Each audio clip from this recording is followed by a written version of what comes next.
மேஜை விளக்கு போல நீ தலை குனிந்து போகிறாய். கோடைக்கால மேகமாய் கொஞ்சம் கொஞ்சம் பேசுகிறாய்.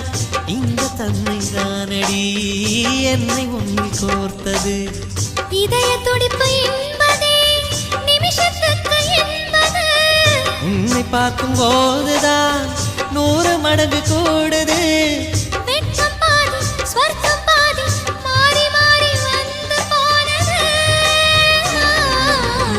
திரும்ப திரும்ப பார்த்து பார்த்து திரும்ப திரும்ப பேசி பேசி திரும்ப திரும்ப காதல் சொல்லும் கனவு காதலா.